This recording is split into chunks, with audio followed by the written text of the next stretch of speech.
تشریف لائے ہیں اور ہمارا انتظار بھی کیا۔ آپ لوگوں ہمارا کیونکہ ہماری آنکھیں ہمارے کان آپ لوگ ہیں اور پوری قوم کو آپ ہماری بات پہنچاتے ہیں،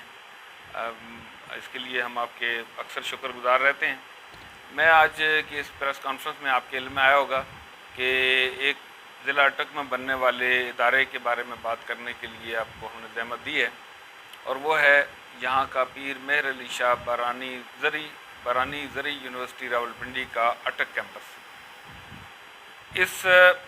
یونیورسٹی کو یہاں پہ بنانے کی بنیاد رکھی گئی، اور جو مقاصد بتائے گئے وہ یہ تھے کہ یہاں پہ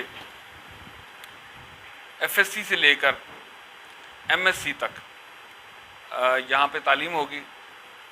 اور خاص طور پر جس طرح F S C pre medical ہے، پری انجینئرنگ ہے، اس طرح سے پری ایگریکلچر کا بھی کنسیپٹ ایک یہاں پہ دیا گیا جو کہ یہاں پہلے موجود نہیں تھا۔ اور یہ ہے کہ کوئی 100 سے 200 طلبہ جو ہیں وہ ایف ایس سی کے ہوں گے، 50 سے 100 طلبہ گریجویشن کے ہوں گے، اور 20 سے 30 طلبہ جو ہیں وہ ماسٹرز کے۔ مختلف فیکلٹیز اس کے لیے انہوں نے طے کی تھیں، اور یہ جو کیمپس ہے اس کے علاوہ ریسرچ کا بہت سارا کام کرنا تھا، خاص طور پر جو بارانی علاقے ہیں ہمارے ضلع اٹک اور خاص طور پر پٹھوار کا جو ریجن ہے،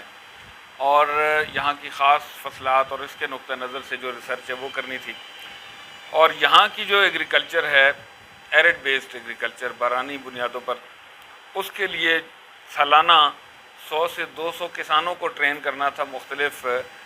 نئے پروجیکٹس میں، اور خاص طور پر انکم بیسڈ ایگریکلچر جو ہے اس کے لیے۔ یہ اتنا بڑا اس کا پلان آیا تھا، اور ہمیں خوشی تھی کہ ہمارے ضلع کے اندر ایک تو یہ ہے کہ ریسرچ کا ادارہ ہوگا، لوگ عام کسانوں کی جو کیپیسٹی اس کو بڑھایا جائے گا، اور ہمارے بچے خاص طور پر جو اہم بات تھی کہ ہمارے بچے ایک ایسے ہنر والی تعلیم سے آراستہ ہوں گے کہ جو ہماری اس علاقے کی ضرورت ہے، اور آلریڈی اس سے پہلے سے ہمارے مطلب آبادی کا بڑا حصہ اس کو خاندانی پیشے کے طور پر اختیار کیے ہوئے۔ پھر اس میں یہ بھی تھا کہ ہمارا یہ دور دراز کا ضلع ہے، اس میں ہمارے بچیوں کو قریب تعلیم ملے گی، مفت ملے گی، اور گھر کے دروازے کے اوپر ملے گی۔ سن 2014 میں جب یہ منصوبہ شروع ہوا تو اس وقت یہ 2 سال کا تھا، پھر یہ 2 سال میں مکمل نہیں ہوا تو اس میں 1 سال کی توسیع کر دی گئی، پھر 1 سال میں مزید 3 سال میں جب نہیں ہوا تو اس کو 5 سال کے لیے کیا گیا، پھر 5 سال سے اس کو 6 مہینے یعنی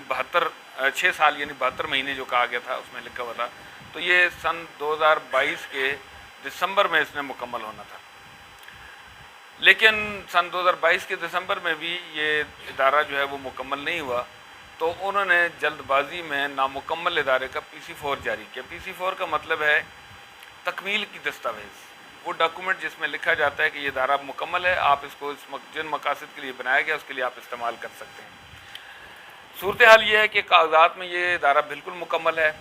اس کی جو پیمنٹس ہوئی ہیں ٹھیکیداروں کو مکمل کر دی ہیں، اور مکمل پیمنٹ کا مطلب یہ ہے کہ جو اسٹیمیٹ والی کاسٹ نہیں، جو اسٹیمیٹ سے زیادہ والی کاسٹ تھی وہ ان کو ادا کر دی گئی۔ اور یہ جو منصوبہ دسمبر 2022 میں مکمل قرار دیا گیا، اس کی اس وقت صورتحال یہ ہے، میں ابھی کیمپس سے ہی آ رہا ہوں، ہم نے وہاں پہ آپ ہی کے ساتھیوں کو، صحافی بھائیوں کو اس کا وزٹ کرایا، انشاءاللہ آپ کو بھی جب موقع ملا کروا دیں گے، آپ خود بھی کر سکتے ہیں، کہ وہاں پہ صورتحال یہ ہے کہ پورے کیمپس میں 1028 کنال پر مشتمل جو کیمپس ہے، پہلی بات تو یہ ہے کہ 1028 کنال جگہ پہ پوری نہیں ہے۔ دوسری بات یہ ہے کہ اس کی 4 دیواری نہیں ہے پوری، 4 دیواری کے یعنی 8 فٹ 4 دیواری کانٹے دار تار کے ساتھ، اور سارے کیمپس کے گرد، پورے رقبے کے گرد اس میں مکمل کاغذات کے اندر وہ مکمل ہے، لیکن موقع پہ اس کا ایک بہت بڑا حصہ ابھی تک نہیں بنا ہوا، جو بنا ہوا ہے وہ 8 فٹ نہیں بلکہ 6 فٹ ہے، اوپر کوئی فینس، کوئی کانٹے دار تار نہیں ہے، بلیڈ وائر نہیں ہے جو لکھا گیا ریزر وائر، وہ بالکل نہیں ہے۔ اسی طرح سے اس کے پلستر جو بنی ہوئی ہے اس میں سے بہت سارے حصے کا پلستر بھی نہیں ہوا، لیکن کاغذات میں یہ ساری چیزیں اپ ٹو مارک ہیں۔ پھر اس میں آپ کو بڑی بڑی خضر اور جنگلی گھاس نظر آئے گی، جو انسانی قد جو ہے اس کے اندر چھپ سکتا ہے، کوئی گاڑی اس کے اندر موو نہیں کر سکتی، اور ٹھیکیداروں نے کی گاڑیوں کے گزرنے سے جو تھوڑی بہت گزرگاہیں بنی ہوئی ہیں کچی، یعنی آپ کو یاد ہوگا کہ پچھلے سال یہاں ایڈمیشن کال کیے گئے تھے کہ جی داخلے ہو سکتے ہیں، کلاسز ہم شروع کرنے. لیکن اس کے بعد ان ایڈمیشنز کی کال واپس لی گئی اس لیے کہ جو عمارت تھی وہ سب کا مذاق اڑا رہی تھی. اب آپ اگر موقع پہ جا کے دیکھیں تو نہ ہاسٹل مکمل ہیں، اور لڑکیوں کے ہاسٹل میں تو چار دیواری الگ سے ہونی ضروری ہے، وہ بھی نہیں ہے، وہ سرے سے ہے ہی نہیں، بالکل سرے سے موجود ہی نہیں ہے. اور جو باقی سہولیات ہیں مثال کے طور پہ واش رومز کی ہیں یا کچن کی ہیں، وہ بھی ایسی صورتحال ہے وہاں پہ موجود نہیں ہے. پھر اس کا جو ایڈمن بلاک کہہ لیں، ریسرچ والا بلاک ہے، اس طرح سے ماسٹر ڈگری کا ہے، اور ایک منی مارکیٹ تھی. یہ ساری چیزیں جو ہیں وہ بس ڈھانچے کھڑے ہیں، لیکن ان کے مٹیریل بتا رہا ہے کہ یہ لو کاسٹ کا مٹیریل ہے اور انڈر کیا کہتے ہیں سب اسٹینڈرڈ کی چیزیں وہاں پہ لگائی گئی ہیں. آپ دروازے دیکھیں، کھڑکیاں دیکھیں، فرش دیکھیں اور اس طرح سے چھت دیکھیں، کوئی بھی چیز ایسی نہیں ہے جو ڈھنگ کی ہو. بلکہ میں آپ کو یہ کہ اگر اس کی ٹیکنیکل اسسمنٹ کروائی جائے فٹنس کی، تو یہ بلڈنگ انفٹ ہے کسی وہاں پہ اجتماعی کام کے، یعنی جیسے تدریس کا کام ہے، ٹیچنگ کا کام ہے، اس کے لیے ظاہر ہے ہمارے بچوں کی زندگیوں کا معاملہ ہے. تو اب اس وقت یہ ہے کہ آڈٹ جو کیا گیا اس میں 1 ارب سے زائد کی رقم کے اوپر اعتراضات آئے کہ یہ غیر واضح ہے، یہ مبہم ہے، یہ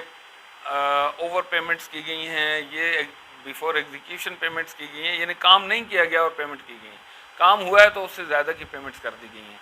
ناقص مٹیریل استعمال ہوا ہے، اور ایسا مٹیریل جو لوکلی دستیاب بھی ہوتا تھا لیکن اس کی قیمتوں کے اوپر کوئی نیگوسیشن، کوئی بارگیننگ نہیں کی گئی. اور اس طرح سے یعنی اصل میں یہ تھا کہ ان لوگوں کو نوازا گیا ہے. اور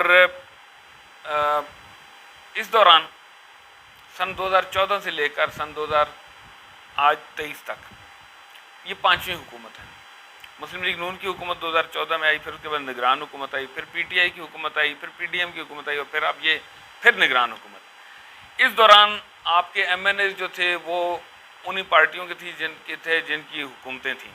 نون کے دور میں نون کا ایم این اے تھا، اور پی ٹی آئی کے دور میں پی ٹی آئی کا ایم این اے تھا. ان کے ایم پی ایز تھے، ان کے ایم پی ایز بھی منسٹرز تھے، ان کے ایک غیر منتخب وزیر بھی تھے جو مطلب وزیر مملکت تھے. ان سب لوگوں کی آنکھوں کے سامنے، ناک کے نیچے یہ سب کچھ ہوتا رہا ہے. اور بلکہ میرے پاس شواہد موجود ہیں کہ ان کے علم میں تھی یہ بات، ڈپٹی کمشنر کے سامنے سب کچھ ہوتا رہا ہے، کمشنر کے علم میں یہ ساری بات. تو یہ جو گھپلے اتنے بڑے ہوتے رہے ہیں، ان کے اوپر کسی نے کوئی نوٹس نہیں لیا، اور اس کا یہ نتیجہ ہے کہ آج وہ بلڈنگ جو ہے وہ سب کا منہ چڑھا رہی ہے. میرا مطالبہ یہ ہے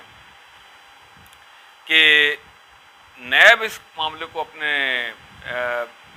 تحقیقات میں شامل کرے، اور اس میں صوبائی حکومت، اس کا محکمہ زراعت، یونیورسٹی، اس کا وی سی، یہاں پہ اس کا جو پروجیکٹ ڈائریکٹر ہے پی ڈی، اور اسی طرح سے ڈپٹی کمشنر، ان سب لوگوں کو جو ہے وہ آن بورڈ، بلکہ ان کو سے تفتیش کی جائے اور ایک شفاف قسم کا تحقیقاتی عمل ہو، جس کے نتیجے میں جس نے جو کچھ کمایا ہے، جو کچھ یہاں سے کھایا ہے، اس سے وہ لیا جائے اور ان لوگوں کو قرار واقعی سزا دی جائے. اس کے ساتھ ساتھ میں یہ بھی کہوں گا کہ بلڈنگ جیسی کیسی بھی بنی ہے اس میں اس طرح سے کلاسز نہ شروع کی جائیں، بلکہ اس سے پہلے اس کی ٹیکنیکل اسیسمنٹ کی جائے کہ ہمارے بچوں کو جو ہے وہ وہاں پہ ہم بھیج سکتے ہیں یا نہیں بھیج سکتے. اگر آپ کوئی سوال پوچھنا چاہیں تو. سوال یہ ہے کہ یہ آپ لوگوں نے جو ڈیسیجن لیا ہے یہ صرف پریس کانفرنس تک ہے، اور کیا آپ ان کے خلاف نیب میں خود جائیں گے، یا نیب خود، اگر نیب میں خود ایکشن لینا ہوتا تو خود لے چکے ہوتے، تو آپ لوگوں کے پاس جو ثبوت ہے کیا آپ اس کے مطلب پریس کانفرنس کے علاوہ میڈیا کے علاوہ بھی کہیں جائیں گے کورٹ میں یا کہیں نیب؟ دیکھیں اس وقت تو ہم فی الحال ان کو ایک دفعہ توجہ دلا رہے ہیں، ڈپٹی کمشنر کو بھی، کمشنر کو بھی، گورنمنٹ کو بھی، اور یونیورسٹی کی انتظامیہ کو بھی، اور ساتھ ساتھ نیب کو بھی ہم مخاطب کر رہے ہیں. ہم ابھی مشاورت کر رہے ہیں اپنے قانونی ماہرین کے ساتھ، وکلاء کے ساتھ،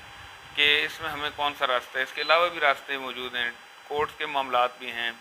اور اس طرح سے جو ہمارے پاس یعنی کہ سینٹ میں بھی ہم بات کر سکتے ہیں، لیکن ہم مشاورت کر رہے ہیں کہ کون سا جو ہے وہ بہتر. شواہد کے حوالے سے آپ نے بات کی، شواہد کچھ آپ میڈیا کو پیش کریں گے؟ دیکھیے اس وقت ہمارے پاس یہ شواہد امانت ہیں، اور آپ ہی جیسے کچھ مہربان ہیں. ہمارے پاس تو شروع میں تو کچھ لوگوں نے